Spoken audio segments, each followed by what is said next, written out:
All right, folks, it's Monday morning. Hope you enjoyed the weekend, but more importantly, I hope you're ready to get after it because we have got a busy week ahead. Earnings, 169 companies reporting this week alone. Thursday is going to be the busiest day of earnings season. We have Tesla reporting after the close today. We have Apple reporting this week, Google reporting this week, Amazon, Boeing, Ford, you name it.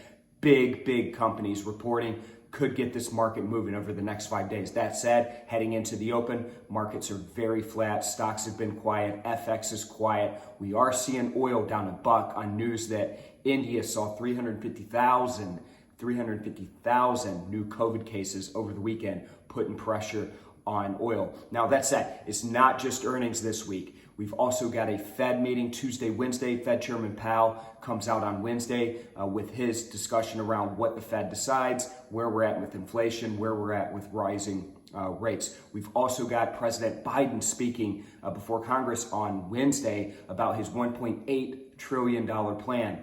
The capital gains tax rate, how are they going to pay for this, so on and so forth. So some big news on that front. We have more inflation data, just an action-packed week. So get in there.